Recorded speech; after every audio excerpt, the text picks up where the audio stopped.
Awesome. Hi, James. Thank you for helping my project. Could you say a little bit about yourself? Sure. My name is James Moore. I live just south of Birmingham, Alabama. Have lived in Alabama my entire life, and among the things that I do on the side, besides my real job, is I'm currently the president of the Birmingham Astronomical Society, and I serve as a volunteer in JPL's Solar System Ambassador program. So I get to go to schools and civic groups and basically anyone who wants to hear about space exploration. Uh, I'm I'm the contact person here in the central part of Alabama to do that. Well, that is awesome. I think the person-to-person contact is so important and important. And maybe we could get into that in just a little bit. Did you know that NASA is planning to send astronauts back to the moon for the first time since 1972? I'm very aware of that, and actually watching the ground crew try to tank Artemis the last couple of weeks. So I'm very excited about that. Well, would it surprise you that whenever I do these interviews with random people in the streets, the vast majority of them don't have any clue that we're going back to the moon? I would say only about 20% or less know. That does not surprise me in the least. It's hard to for people to really understand or be aware sometimes of what's going on. You would think here in the 21st century with social media and all the information that's at your fingertips, um, people would know about things like that. But sadly, most of them do not, and I'm not sure why. But I'm doing my part to spread the word on that. So Well, just to kind of use astronomical metaphor, I think what we're living in is the age of informational black holes, where there's so much information that's around a particular topic that it's really hard to escape whatever topics the algorithms think you're interested in. that's true. And it's funny because I grew up during the Apollo program. I mean, I was in elementary school when the Apollo missions were happening. So they would basically roll a TV into the classroom, and we would spend untold hours watching, a countdown or watching lunar surface activities. As we're doing our other work, the TV's on, and so my generation was very aware of our attempts to uh, explore space. Um, I'll also remember, I think Gulf Oil was a huge sponsor uh, of mission coverage, I think for NBC. So they actually had two things when you drove up to the gas station. They had these paper model lunar module sheets, wind sheets, that you could pick up for free, and go home and build a lunar module. And they had this little book, and I think I've got a copy here somewhere in the house. It's a little book called "We Came in Peace," and I think it actually costs $1 to buy one of those. It was a nice book, and it told all about the Apollo program, and it also covered a little bit of our attempts up to that point to explore our own solar system. So when Apollo was going on, Apollo was big news. At least through Apollo 11, uh, when we finally actually made a moon landing. After that, things kind of tapered off. Um, and by the time you get to 16 and 17, it's not even front page news anymore. But the lead up was huge. Yeah, I think you're right. I think the algorithms kind of steer people away. If you're not interested in astronomy, if you're not interested in NASA, and NASA does a huge, wonderful job on all their social media channels. I mean, they are truly award winning at that, and they try really hard. And that's one of the things I love about their NASA social program. And I've gotten to do some NASA socials along the way. And of course, being a space geek, I'm in my element.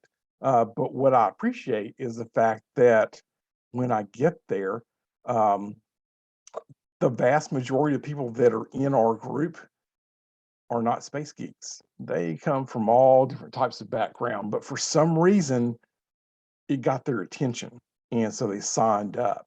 And um, to hear their questions or to see the wonderment in their eyes as we're walking up to a test stand or seeing a piece of space hardware is really exciting, and they get to tell the story from their perspective and talk to their peer group or their followers on social media and get them excited. And I think it's going to take a lot of that word of mouth, especially through the social media outlets, to really make people aware of what's going on. Of course, right now it's still the rocket's on the pad, which is a huge step. I think until they're ready to say, "Hey, let's go," um, it's going to be hard for people to really gain a lot of interest in what's going on. But it's coming soon. Now, you mentioned you were in middle school, oh, no, sorry, elementary school whenever Apollo first happened in 1969. Um, it and that it was a big lead up. What was the sense that you had at the time and that your peers had at the time about where all this was headed? Oh, I thought we'd be to Mars by the mid to late 80s. We were just going to build another big rocket, even bigger than Saturn, and go to Mars. So, you know, uh, that and part of that, I guess, is the fact that I grew up in Florence. Florence, Alabama is situated on the Tennessee River in northwest Alabama. It's about 45 miles away from Huntsville. Um, where they still build rockets. They never stop building rockets in Huntsville. But one of the cool things about that was that um, when they would bring things from Stennis down in Mississippi or Michoud down in Louisiana, they use these huge barges to bring the Saturn stages up to Marshall to test them and then send them back and down through um, the intercoastal waterway to Florida to assemble the rockets. So once in a while, we would go over to Wilson Dam, which was not far from my house, and watch these Saturn stages lock through the dam.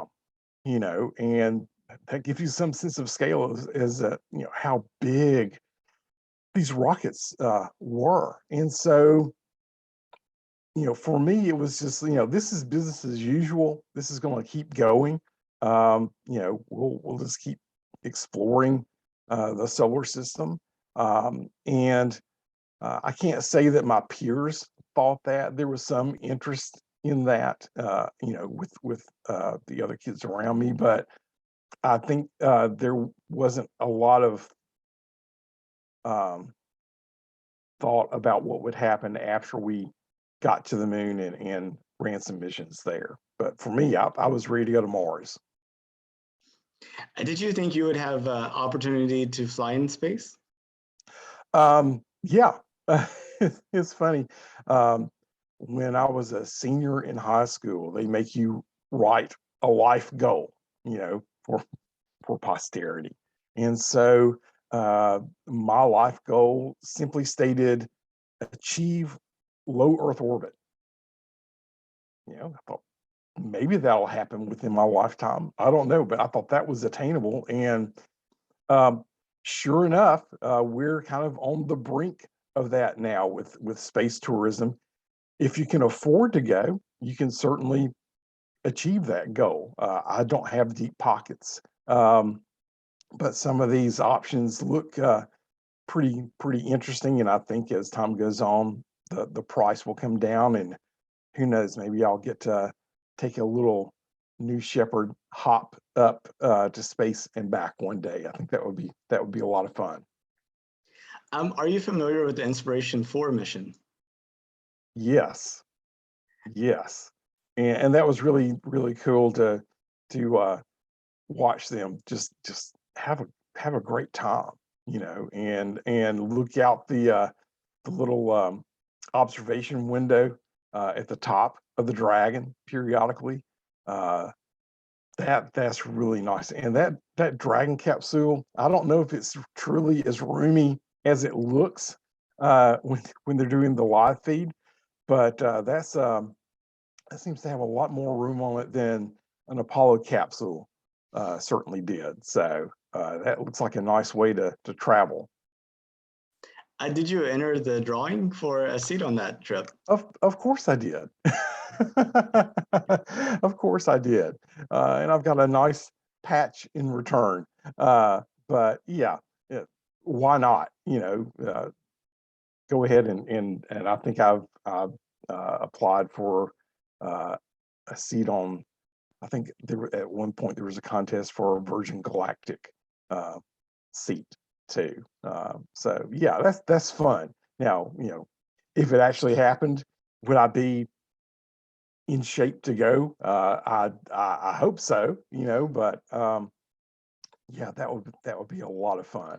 I don't know how my wife would feel about me going, but depending on which kind of ride it was, I think some of them she would be okay with, and some of them she would uh, be a little hesitant about. I was looking at that the Worldview balloon ride earlier this week, and man, you're talking about a swanky way to take a ride, not all the way to the edge of space, but a pretty nice view, um, and enjoy it. That looks pretty interesting as well. So I think you're going to see more and more opportunities for people, and not just people who have wealth, but people who are interested in going, um, or people who have you know